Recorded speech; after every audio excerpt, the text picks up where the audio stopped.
Hey guys, how you doing? So this video, I just wanted to describe my experience of inner engineering, how I came upon it, how long I've been practicing it, the benefits that I've gained, just my overall experience of it. So inner engineering, as some of you may know, what is offered by Isha Foundation, which is founded by Sadhguru, who is a modern yogi, mystic, and visionary. He's a lot of things. He does all kinds of things. Architect, poetry, speaks with world leaders. He speaks at the United Nations often, and all kinds of global outreach projects. May have heard of Rally for Rivers if you're on the eastern side of the globe, India, which is basically revitalizing India's rivers, which is their lifelines. So, so let me just get into it. I found out about Sadhguru about when I was 18, so that was about 3 years ago. I'm 21 now, and it was at a time where I was just going through a lot of crazy stuff. Like it was a weird age for me. A lot of family dysfunctional kind of things were happening, as they always had been in my childhood too. And I think that kind of took an effect on me as I got older. And just in general, I was just miserable around that time. Mad at the world, hormones raging, all kinds of stuff. Just angry at the world. It's very cynical, very skeptical, all kinds of just misery that I was going through. But how I came upon him was I think I was just watching a lot of YouTube videos, and it had recommended one of his videos, and I watched it, and I was actually watching it with my dad because we just watch YouTube videos together, just just all kinds of stuff like Deepak Chopra, what else, Tony Robbins, stuff like that. Because at the time we were in the developmental stages of his business, and so we're just like looking into like entrepreneur stuff. And I guess since Sadhguru talks about a lot of business related things and entrepreneurship, YouTube decided to recommend it to us, and I'm glad they did because actually he was in a talk with Deepak Chopra. Now I know probably why exactly they recommended it, because we were watching a lot of Deepak Chopra videos, and yeah, so we watched it, and my first impression of the interview between Sadhguru and Deepak Chopra was like, this guy is not, he's arrogant, is what I was trying to say. I was like, this guy, he's just a know it all. He seems like he knows everything. Um, just very egotistical kind of guy. And, that was my first impression. And as a lot of us do from time to time, more often sometimes than others, is we project our own mind and our own tendencies and patterns onto the world around us, onto the people around us.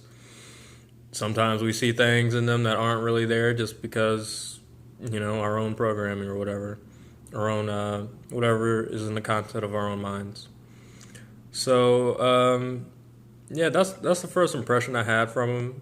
And but as I watched the interview more and more, and I heard Deepak Chopra's view on a lot of the topics they were talking about, which went from the Bhagavad Gita to metaphysics, stuff like that, spirituality. And Deepak Chopra, he's a very scientific, calculated kind of guy. And he was given these answers to the questions that were being asked by the interviewer. And Sadhguru, he's not a scientist. He's read no scriptures like the Bhagavad Gita. Apparently, what he claims is all his knowing, all his knowledge comes from his inner experience. So I was comparing. I was like, so one of these guys, he's a scientist, established scientist who's well known throughout the world, and the other is a yogi, a mystic, which is a term that I wasn't very familiar with. So, skepticism arose. And yeah, but as I was listening to the answers that they both gave, Sadhguru, he just made way more sense to me. Like, as much as I didn't want him to, because I had my own mental stuff going on, he just made too much sense for me to deny it. So after that video, and I've always kind of been interested in this kind of stuff, but I just never took like I never really had an avenue to really pursue it in depth all the way, you know? So after that interview, I was like, he's kind of interesting. So I started watching more and more of his videos, still with the mindset of being a skeptic, a little bit cynical too, and just overall suspicious, I guess, or doubtful of him. But after a while, I kept watching more and more of his videos, and for some reason, I kind of just got sucked in. Like, after a while, every day, that's all I would watch was Sadhguru, Isha Foundation related videos, stuff like that. And after a while, I actually began to see him for what he is, compared to, what I thought of him at first. And I don't know, I was just blown away. I was amazed by him more and more. The more I heard him speak, the more I heard him talk, I was just more and more amazed, and just, it was like I opened up a new dimension, new doorway into my life. Like, because he talks about things that are not mundane, things that are outside of our, things that are also in our everyday experience, but also a lot of things that aren't. And the way he breaks them down in such a logical and often scientific way just drew me in so much, because it's not like, he's not a religious leader. He doesn't have a religion. I'm not religious. And a lot of these concepts are usually described by religious people in a certain way. And it was just refreshing to get a new view of his perspective of it, him being a yogi and a mystic, which I was unfamiliar with.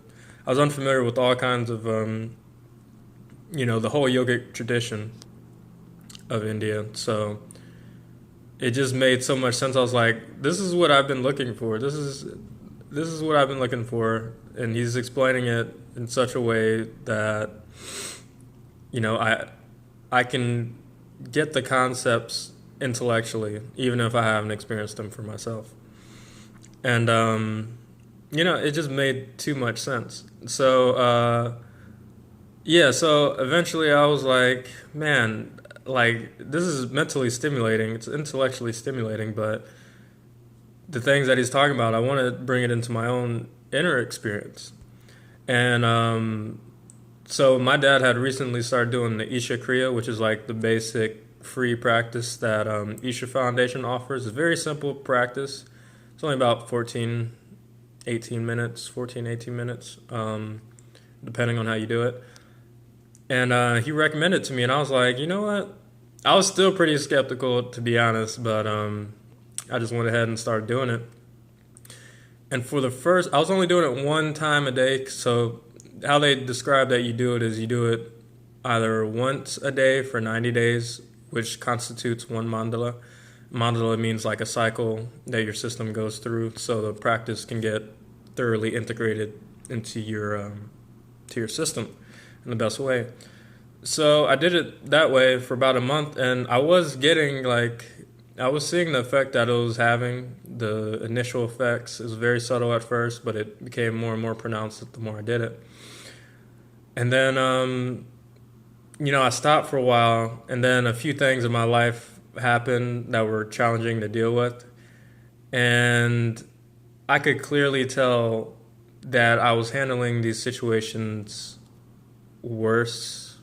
Not as well. I wasn't handling them as well as I would have if I had continued to meditate every day.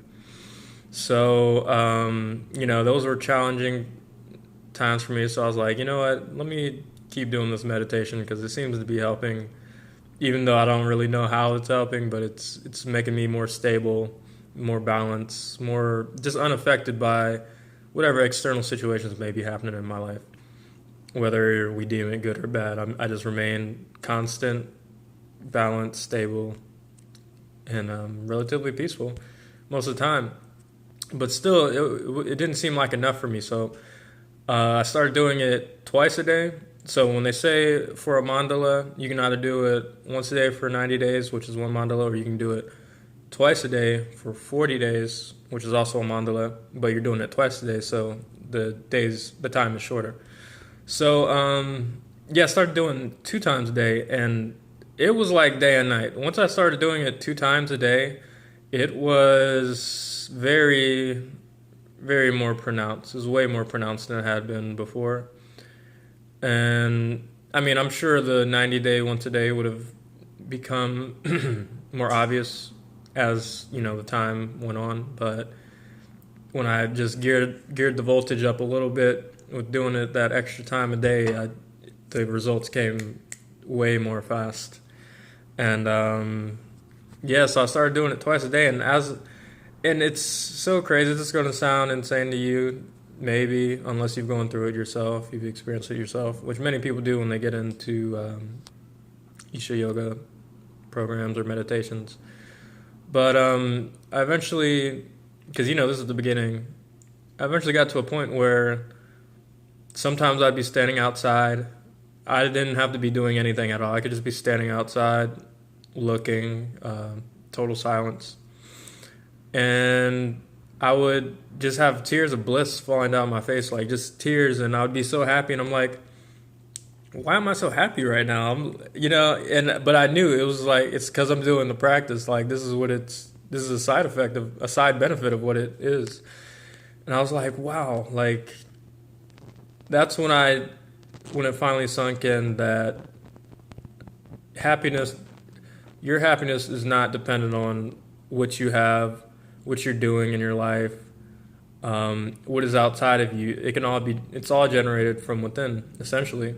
Most people go about their lives where they go out externally and do things. So when the necessary result that they want to happen happens, they get that, temporary feeling of happiness in their brain. But it's never sustainable. It's never long lasting. It's always temporary and fleeting. So I was like, wow, so people, I had it all backwards, because before I was the same way. I was like, oh, I need to be successful, which is nothing wrong with being successful, but I was going at it with the mindset of, once I'm successful, I'll finally be happy. Once I have so much money, I'll finally be happy. Once I have so-and-so, this wife, this relationship, I'll be happy. But it's not like that. It's not at all. And what the funny realization to me was, if I had not come upon, Isha Foundation or Sadhguru or Isha Kriya, I would have lived my life like most people do, where they try to do things in the world to get a certain result, and they think that will make them happy, that will fulfill them. When really the fast track is to, do the inner work first, whether it be meditation or, yoga, you invest on your interiority first, and that will bring about the necessary feelings to live a fulfilled life, no matter what you choose to do afterwards or, at the same time. So it was a very emotional time for me when I realized this, when these things started happening to me. I was just so grateful. Because before, I had been at the pit of misery, the pit of unpleasantness, at least for my life, to me, in my experience. And just doing this simple practice twice a day, once a day at first, eventually twice a day, just, escalated me to such heights of emotional balance and joy and bliss, feelings of love that, it's almost, you would think it's a miracle, but it's not really a miracle. It's just that it's something that not everyone is familiar with. it's kind of a rare thing nowadays because nowadays we're just work work work, study study study, you know get this and that, get this and that, and then you'll be happy. No, I mean it's necessary for survival to do those things. That's how I see it. It's necessary. It's definitely practical, but thinking that this is going to make your life, this is going to um, enhance your experience of life internally in a profound manner. It's not. It's very. If you try to go at it like that, you'll reach one plateau where you got what you wanted and you thought it was going to make you happy. It'll make you happy for a little while, and then you'll want the next thing. You'll reach that plateau, temporary feelings of happiness, and then you'll just keep going, and it's an endless cycle when you could just do. You don't have to do all that. You just meditate, you do the practice, you work on your interiority, and then whatever you do outside of yourself is going to be enhanced because even modern scientists are saying you're smarter when you're happier, you're smarter when you're joyful. So, in anything that you do out of an expression of joy, um, in compared to seeking something or wanting something as a reward, will benefit you, benefit the situation, benefit everyone around you, and it'll touch other lives as a consequence. But yeah, so I was doing that, and at one point I was even doing Isha Kriya like 8 times a day. No lie, I was doing it. I was just doing it as much as I could. I had a lot of free time at that time because I was where I used to live. We lived in the country, so we worked from home. So a lot of my work, once I got done with it, I'd be free for the rest of the day, or I'd get up early and I'd do my practices, do the work, and then I'll do some practices before I go to sleep. And it just got more and more intense. And I got thirsty. I was like, I want more. I want more. So I had heard about the inner engineering program from other people and their sharings, and I saw a few videos where Sadhguru talked about it. And I really liked what I heard. So I really wanted to do it. I set it in my mind. I was like, I'm going to do this. Like, if nothing else happens in my life, this must happen immediately. It felt like every day that I hadn't done it, I was just wasting time. And it was so, like, I was happy. It didn't make me depressed at all. It was just that it was something inside of me was like, I have to do this. I have to. Like, there's no other way. Like, I need to do this immediately. So that was in 2018 when I got that notion that I wanted to do it. And I didn't have a lot of money at the time to do it, but by some stroke of luck, I was able to register for the program. My dad was actually taking the inner engineering program too at the same time, at the same place that I was. So he helped me out with the travel expenses and all that, which was a huge blessing. I wouldn't have been able to do it without him. But yeah, like the whole like the whole process was just so. I would say that was the life-changing moment of my life. Like that was the most life. Once I took inner engineering, that was the turning point of my life. That's when I finally felt like, okay, now I'm actually living. This is what life is supposed to be, because I had never experienced anything like that. I'd always had a feeling like something's missing, as many of us probably do, like something's missing. That's why we want certain things. I was like, something's missing in my life. Something is, like, I was longing for something, but I could never articulate it. I could never really, I could never really figure what it was exactly. But somehow I came upon this, and it was everything that I wanted, everything that I was looking for this whole time. And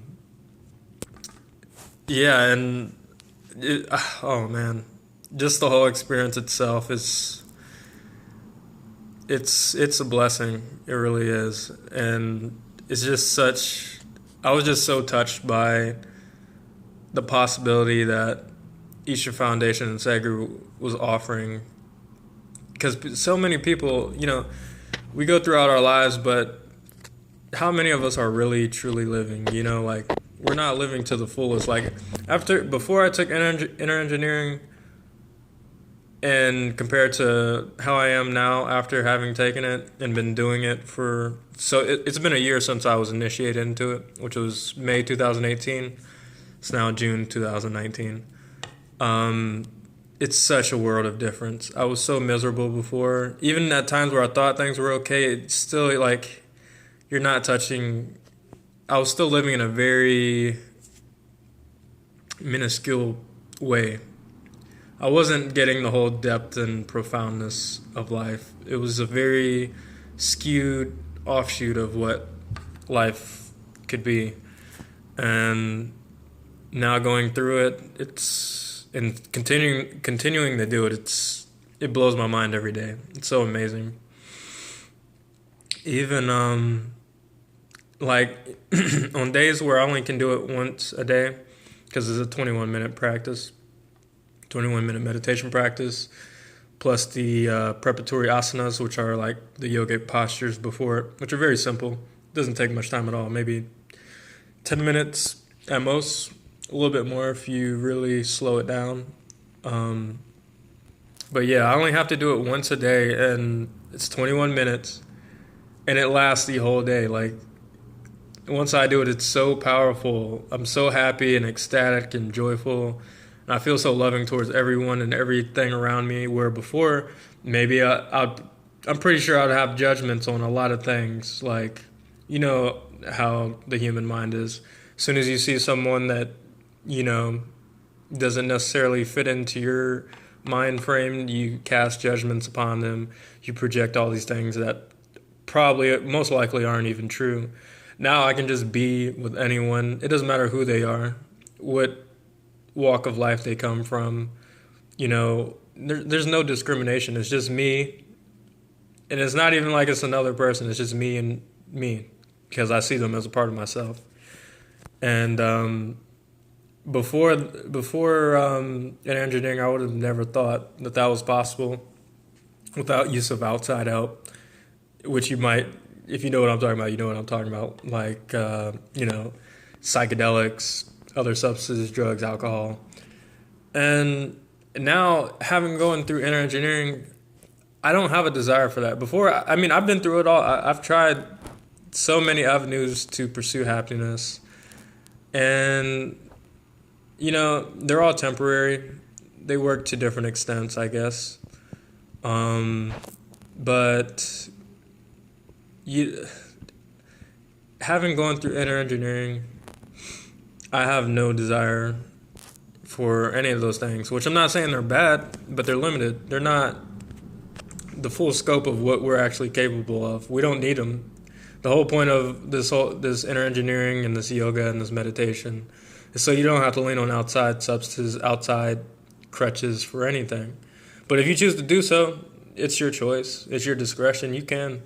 But having gone through the program, if your experience is anything like mine, you're not going to see it as necessary. Like, I could drink alcohol, I have nothing against it, but I don't want to. I don't need to anymore, so I just don't. And same with marijuana. I used to smoke with marijuana a lot, and, I was very much into it. And now it's like I have no use for it, It's not necessary for me to do anymore. And my mental state is way more than those things could ever do for me now, having done inner engineering, because the amount of clarity, the amount of just energy that you're building on an everyday basis. And this may sound abstract to some of you that haven't done it, but you do have energy. Your whole system is energy driven. And the amount of energy that you make from this practice is just, it's way beyond these things. Once you really establish yourself in this meditation, whatever drugs or whatever substances you used to do before, whatever activities you used to do before to, find pleasantness or happiness, it's going to seem like child's play, like kindergarten things. Like, it doesn't compare at all. But Yeah, I'm just so grateful for Sadhguru, Isha Foundation, all the volunteers, because it's totally volunteer run. And I'm just so grateful for everything that they offered and making this possible for me. And yeah, getting a little bit emotional, but it's for due reason. It's for a good reason because me just looking back on what my life was and what it could have turned out to be if I had not gone down this certain path and done the necessary work that I needed to do internally, my life could have been very different. I could have been in so much more misery you know, than what is necessary. Which misery is not necessary because now I'm happy every day. It doesn't matter what I'm doing. It doesn't matter what I have. You know, as long as I'm alive and breathing, I'm happy. And that just and it. I'm glad too because people that knew me for a while before all this inner engineering stuff and my family, they see the difference in me, and I know it rubs off on them a little bit, and they're like, maybe he's doing something worthwhile, because, they probably have their opinions like, oh, all this meditation yoga nonsense, but, it's good. Now they see it did have an effect, and even if it didn't, it made no difference. It would make no difference to me because I know that it works, so, it's good. But anyway, this video is 26 minutes long. Wow. It's a lot to talk about. I could probably keep talking for hours about inner engineering, my experiences, but yeah, I'm going to end it here. Thank you for watching, and you can subscribe if you want to. You can like the video if you want to. If you don't, it's cool, or you can just watch it. But thanks for taking the time if you got through all the 27 minutes.